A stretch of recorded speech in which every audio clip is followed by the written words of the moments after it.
you look at young people and you pity them. They're after, everything is about money. They don't even know what they're going to do. They haven't learned the craft well, but they're looking at the money. All their eyes are wide open, money, which is a wrong thing.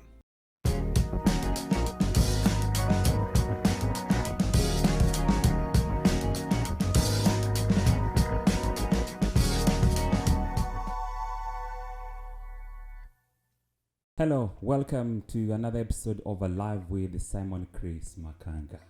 Thank you so much for watching the previous episodes. Please, I'm so grateful for that. Share, subscribe, and also like. My guest tonight is a reggae artist, a cyclist, climate enthusiast, an audio master, event planner, so many things. We are going to talk about his lifestyle. RAS B SSALI. Namagalo yawenekera namagalo notevunya yawenekera tevunya anakasajja kasajja wala kine kibatu nabbatu. Wow. That song, many people think it's new, but I recorded it in 2000. So it's a 23-year-old song. Wait a minute. When I was watching the video on YouTube, it says 10 months ago. No, that is, I think that's when I uploaded it. That's when you uploaded it? Yes. What were you waiting? You see, because when I performed on Roast and Rhyme before the lockdown, that was 2020. So getting the material, editing it and loading it took some time. So that's why it says 10 months. It's a great song, and I think every human being in this generation identifies you with that song. But then, these are some of the rhymes we used to sing in school when we were young. Even I have a book of those totems. So you can pick them, and in fact, this is one thing I was telling teachers at where my kids go to school. We need more vocational education. Yeah, when you look at kids today, they don't know the history. Wow.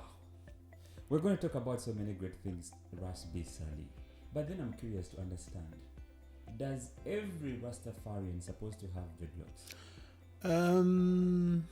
Yes, it's a symbol, but it's not a must, because Rastafari is an ideology.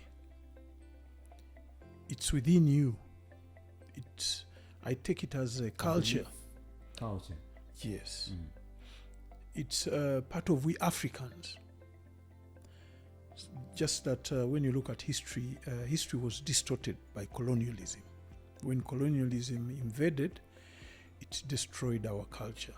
So, but every African is supposed to be a Rastafari. How long have you had your dreadlocks? For so many years, for I think 30 plus years. Started growing dreadlocks in the early 90s, I think 1990, 91 there. You've not cut off your hair? No. That long? It would be even longer, just that maintenance. And by the way, today is the first time I'm looking at your dreadlocks. Every time we've been meeting during the cycling event. Yeah, of course. But then before we get there, when did you get this talent of singing? I've watched your music and you have an incredible talent. Yeah. This is where it's where I grew up. Because, by the way, I would give you a small history about my schooling. You see that clock tower? That's where I went for my nursery. There used to be a nursery school called Tower Nursery School. It's no more. It was owned by a white lady. So from there, my mom used to teach at Chibuli demonstration school. So from P1 to P3, I was at Chibuli, where you see the current hospital. P4 shifted to Shimoni demonstration school. So at Shimoni demonstration school, remember National Theatre is a vicinity away, Radio Uganda. Yes. By then there was no fence. So accessing the National Theatre, Parliament, KCCA, it was very easy. So remember, National Theatre is an art center. So it is surrounded by arts. Alliance Francaise used to be housed at the National Theatre. The British Council used to conduct a lot of arts workshops there, trainings. So we used to engage in these activities. Basically, as a young boy, we used to go for plays. In fact, we used to fluke. To go for plays. Yeah, watching plays and watching films at the Alliance Francaise. And I remember those moments, RAS B. You're not the only one there. I remember those days when I was a little boy, very ambitious. I would look at guys. One moment that I do remember very well in my career, it was during the Matters Day in Namugongo. Okay. NTV was broadcasting live. And I went from up to down where they were broadcasting from. I stood at the side. I looked at the guys. I looked at the reporter. I'm like, wow. How old is NTV? Because it's current. It's current, but then me, I was looking at dreams. Okay. You understand? Sure. I'm like, yes, I was a bit old, but I was looking at dreams. I'm like, I need to get there. Sure. So when you talk about you fluking events, I get to see where your inspiration comes from. Yeah, we used to fluke. Even at Kampala High, we used to enter Nachivo Stadium through those tunnels, water channels. You know, we could crawl and get into the stadium to watch football matches. So, you know, as young people, normally you're inspired by the surroundings. Yeah. It dictates at times who you will be. Yes. And, you know, growing up in ghettos and, you know, it exposed us to a lot of challenges and survival tricks. And so at the National Theatre, you know, we could engage in so many stuff. You know, I was introduced to mime art at the National Theatre, dancing at the National Theatre, music at the National Theatre. Wow. And by then, after the Museveni War, you know, we used to hang around the National Theatre so much. Now how do you get into the real system? Yeah, After of course. Looking, how do you get into the real system? Yeah, of course. Now I was a young man and I was out alone. You know, you could leave the home, no restrictions. So we could hang out around the National Theatre and, you know, engage in these workshops. There were so many opportunities. British Council could bring in guys from the UK to conduct dance workshops, drama workshops. Alliance Francaise doing the same. So we could engage, and it was an opener. You know, we could get exposed to quite a number of talents. Yes, arts. So we joined Kampala City Players. It was a drama group. The plays were musical because Kampala City Players wasn't. It was an old group from the 70s, I think, headed by the late Byron Kawadwa, writing the plays, and then Wasanyi Serukenya doing the music. So from there I was exposed to music. Which year was that?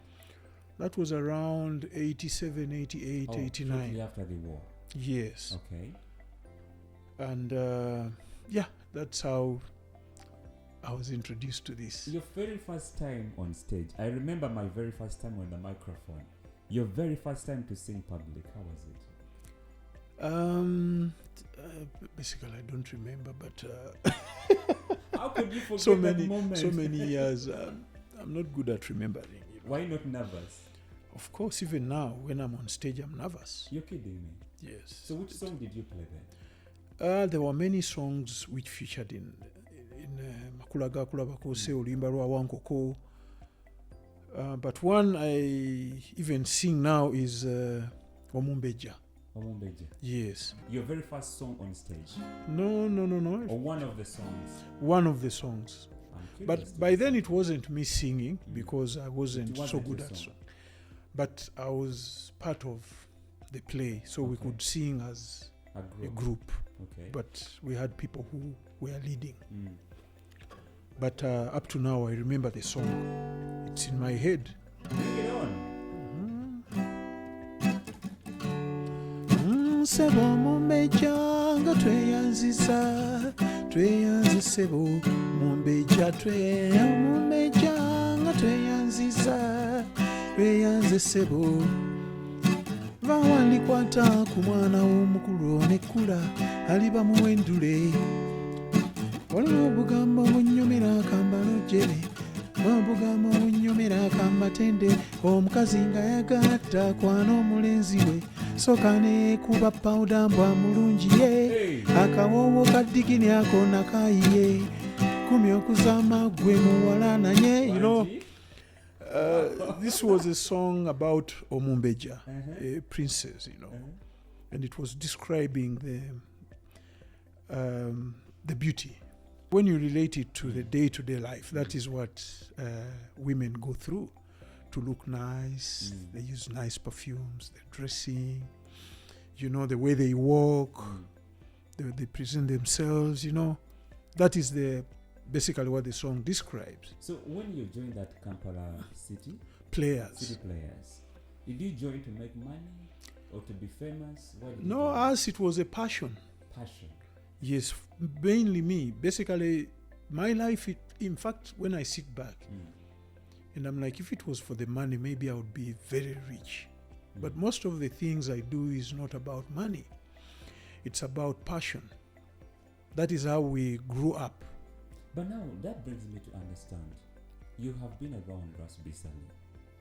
So how does passion sometimes pay off? Well, you need, you have bills to pay. So once in a while, you bring in the money aspect. Whatever you do, you target to money so that you have an income for survival. But not that one person who has a corrupted mind whereby I need so much money, you know, I am grabbing this and that and that. No. Of course, I get what keeps me going. So that is the life I've lived up to date. And when I look at young people, even the people I work with in the events, you know, you look at young people and you pity them. They're after, everything is about money. They don't even know what they're going to do. They haven't learned the craft well, but they're looking at the money. All their eyes are wide open, money. Which is a wrong thing. It is better to understand what you're doing. So money will come in easily. You get what I mean? So, because people know my craft. So when I charge them, they don't complain. They know, what I do is worthy the money I'm charging. So many young people of these days look at money, free things. And if it doesn't come, there's no productivity. There is no productivity. So now you're into Kampala City music.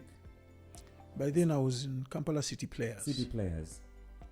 How long were you there? A few years.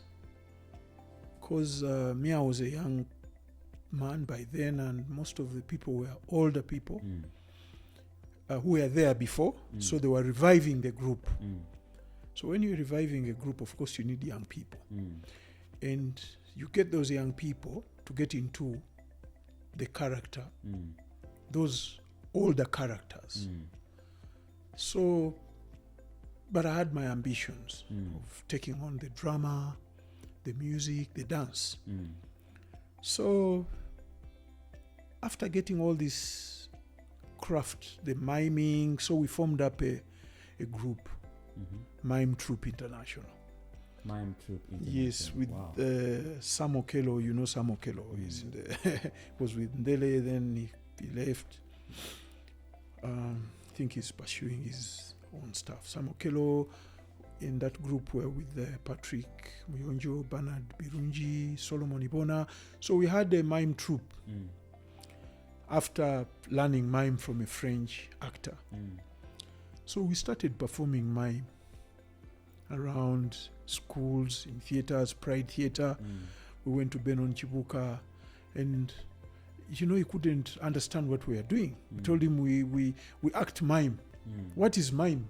We said, no, give us the opportunity.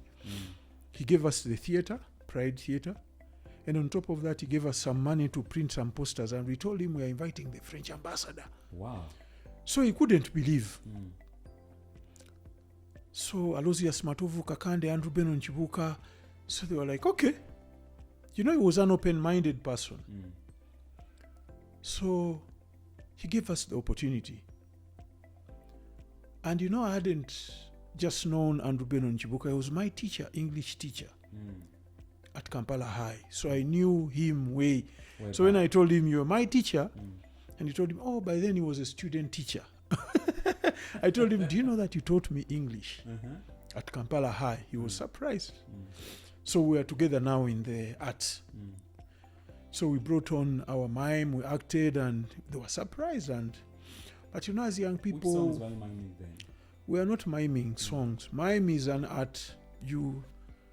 It is imaginary. You don't have anything. So I start acting things. Yeah. Wait a minute. Right from there, you look at something, then you create a song. Yes. Then you're seated there and interpret the actions I'm doing. Can we try it right now? I need to practice because I've taken long without doing it. So what were you looking at then? So what was the common thing you were miming at? No, you could write a script and mime it. Yes, it's an art we used to do. Please. It's called miming. Let's you can check it on. I need practice. I have taken long without miming so many years, 30 years, and yeah, but you need to get onto it and maybe go through it. Let's give it a try. Trust me, I need to think again. And it was basically like a slap, how you slap and make a sound. Can I give you something to create about? That will be for another day. Okay. Let me. I'll need to get back and practice a little bit. Arts you need to practice. If you don't practice, you can lose the touch. Even if it's music or whatever. Dance, you need to practice. So if I practice, of course, next time I'll get back. That was in the 80s. So how did you break out? So it's a story, what I'm trying to get to you. So we used to do the mime. I joined Diplock Segawa and the Rains, doing the same thing. We could do the mime. We added in pantomiming. You could wear masks and then he performs, then you're trying to depict what they're acting. So you show the people and it was interesting. By then the late Samson Chiseka used to attend a lot of Diplock, Segawa and the Rains concerts. So you could enjoy our acting and yes, young men. So we could do our dances and act, do the pantomiming, and we complement the song. So from there we're like, now me and my colleague Solomon Ibona, we're like, I think we can start up our own. So we are doing a lot of stuff with the French school, acting, and so we started music. We went to the director then, Henri Martin, director of Alliance Francaise, and he gave us a room somewhere at the National Theatre. Alliance Francaise was on the second floor, first floor, second and third. So he gave us a room. He killed even the classes there. So he gave us a room to practice. So we got the late Kodelele Ilengi. Kodelele used to be a very good guitarist. He was nicknamed Ilengi. There was a Congolese called Ilengi. He used to play, so he used to play like him. So they nicknamed him Ilengi. So he used to teach us. He taught me how to play guitar. So from there we started composing. And the first song we composed, me and Solomon, was Immorality, Immorality, Immorality's gonna kill us. Immorality, Immorality, Immorality's gonna kill us. By then AIDS was on the rise. It was killing so many people. So we composed that song. And then we went to UTV. By then it was up where you see that hotel. Pearl, yeah. So we recorded, we talked, we were friends with those guys there, the late Musazi. And you were all from the National Theatre? Yeah, it was partly Radio Uganda, like I told you, it was the The vicinity. same circle. Radio Uganda, National Theatre. And so it was easy for us. So we recorded our a small video there. Immorality, it used to feature on UTV. And then we used to play in schools. We went to schools playing. Nabisonsa, Lubiri. By then, we could meet guys like Steve Jean at Lubiri From playing. Lubiri, Yes. When And I then- was there, they told me that is your hobby. So when we started now seriously, we had to get a name, a brand name. So we came up with the name Sali Solis. Sali together with Solomon. So we created Sali Solis, Blood Brothers. In fact, before we came up with a name called Uganda Bita. But we said if we go international, that might be a very hard name for people to pronounce. So we came up with Blood Brothers. Sali Solis, Blood Brothers. Wow. That's how now we kick off. So we started traversing schools. And then that's when we recorded our first Were song. you managed by someone? Or it was No, just the we two of were you? managing ourselves. That's when we recorded Immorality at Afrigo. In fact, Moses Matov engineered that song. Immorality, and then that's how the group started coming up. So Did the message reach out to the people? it reached out. The song used to play on UTV, and young people, older people used to. World AIDS Day, we used to play there because I saw. I met Fide Bongole Rutaya in his last days, even before. Because me, I grew up in Chibuli, so Afrigo. In fact, when I talk about my music history, Afrigo Studios, that's where we used to hang up as young people. We used to carry their equipment when they used to go to play at Nita. Nita is the current La So you were Bonita. the Kadogos of music then. Yeah, we are not the Kadogos. We could help in carrying their equipment. The Lord, we come and ask, where is Afrigo playing? Nita Cinema, the current La Bonita. So we could carry the equipment. Wait a minute. We go. Sally, wait a minute. I'm trying to understand that moment. Whether you also relate with me. Because that is before now. Now, as young boys, Afrigo. Because me, I grew up in Chibuli. And Afrigo has been at Chibuli.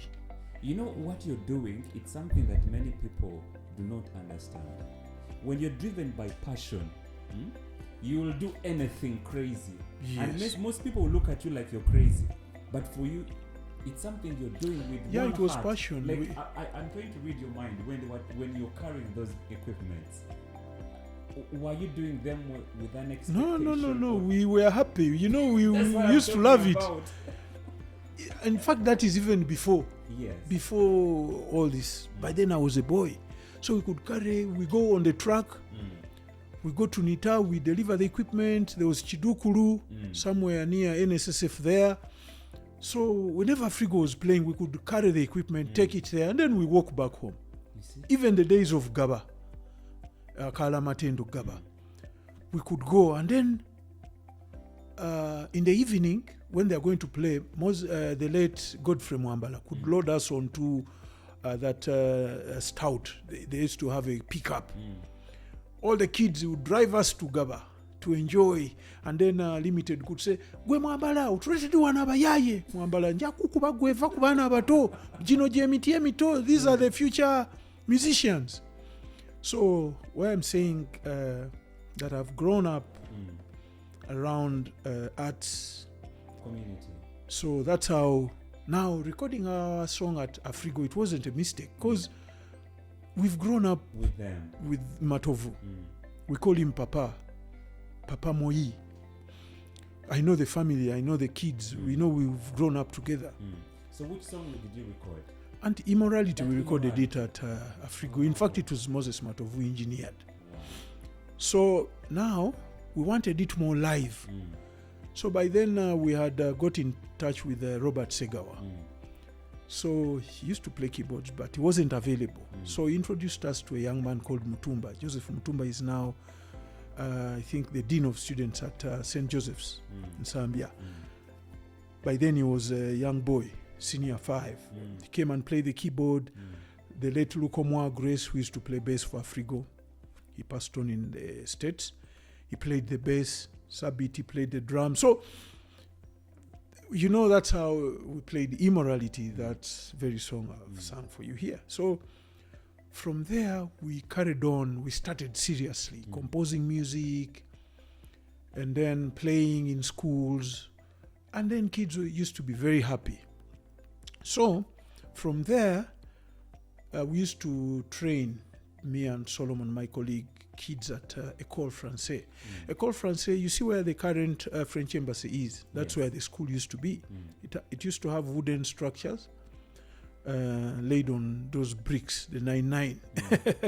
So we used to go to that school because remember we are trained by the French in miming. So we could teach the kids miming and dancing. So by then the headmaster, Rondell, was very happy. He's not now an old man. I normally chat with him on Facebook. You're doing all that without any expectation. No, us it was passion. My God. So we started there. By the way, that's when our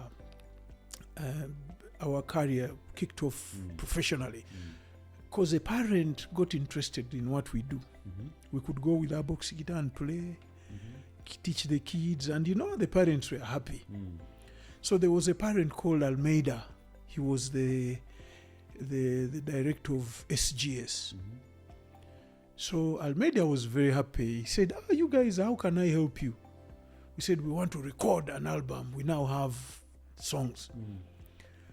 So he gave us $1,000. What? That was 91. We were like, now, what do we do with this $1,000?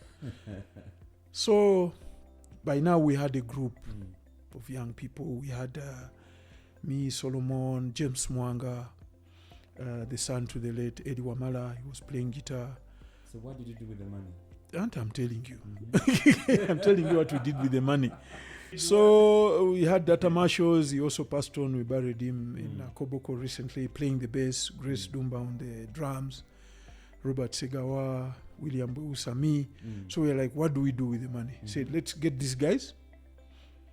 We said, we go to Nairobi. There's a studio we heard about. It's a very professional studio. Eddie Wamala recorded there. Same Kasule, Madiru, Franco. So we go to Nairobi. We boarded Mawingo. So we boarded Mawingo. We went to Nairobi. So we asked around, where's the studio? They directed us near State House. That studio was located there. So we go to that studio with our dollars. Of course, it was less now because remember, we had paid the bus ticket. So from the bus straight to the studio. When we get there, the guy says, we found an engineer there, Henry. He was called Henry. Asked, what have you come to do? We want to record. Where are you from? Uganda. He said, despising young people. So like, we have our music. We want to record. He said, okay, the studio is there. So he showed us a funny studio. We're like, no. They told us we have a real one. A real one. So after, I think he realized that we know what we wanted.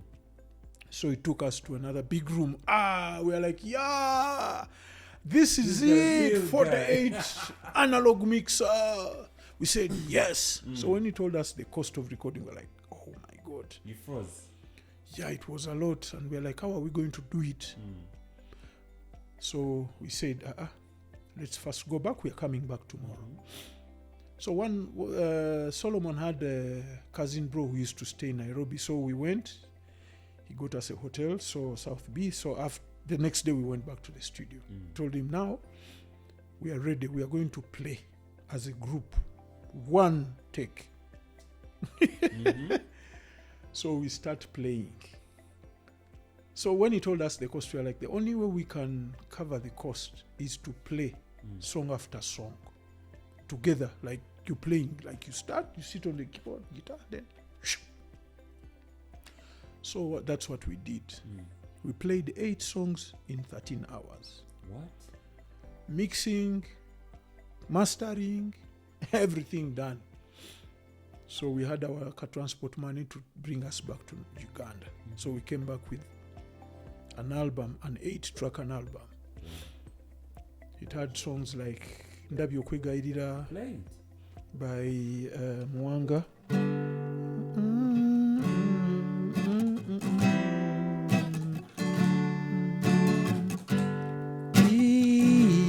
Ndabyo Kwegairira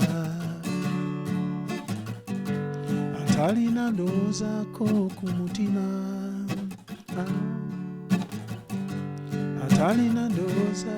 That also featured on the album. And That did you is, have a single?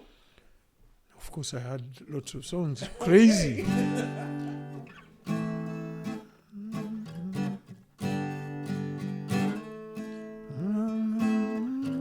close to the mic.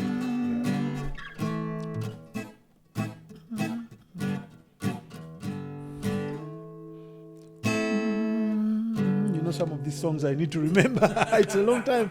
I'm not playing them, you know. Yes. Crazy, crazy, crazy, crazy. One time stood a pretty young girl in the rays of the moonshine, the great girl, her eyes rolling up and down, hey, hitting south and west. Oh, she's great. This is one of the songs featured there. Wow. So it was an 8-track album. So I had like 3 songs, Solomon, then also James Mwanga had Ndabyo Kwegairira. So this is an album we played, you know. But you know, when we gotten back here, you know, life normally at times changes the trend of things, how they run. So when we joined up with the sharing band, and somehow things started diverting, playing in bars, and the whole motive was, the direction was somehow diverted. What genre So was we that? didn't, the reggae music. Was still reggae. Yes. So we didn't do a lot of recording. So in around 1996, me and Solomon, we said, no, we should get back and... How was the inception of reggae music in this country? Reggae music wasn't so receptive here, but after some time, people got to understand it. Who was After the Lucky Dubes coming in. One of the inspiring artists, Bob Marley, Alpha Blondy, these are people who inspired me in the reggae. Alpha Blondy is reggae. Then came in Bob Marley, Lucky Dube. Those were all the inspirations. songs that anyone can look up and you try? Yes, you listen and, you know, get the inspiration. Which song of Bob Marley do you like most? There are many. One. Just playing Like one. say, The common one. let's do.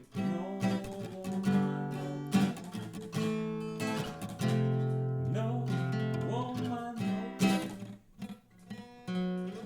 And I need my glasses when I'm playing. You know, at times, because my eyesight is a bit down now.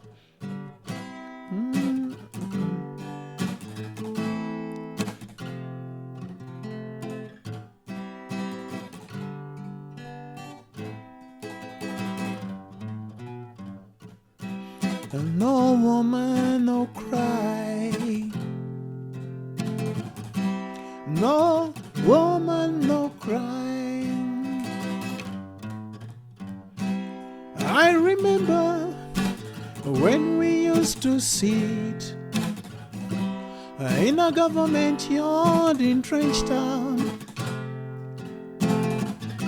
Oba observing the hypocrites, mingling with the good people we meet.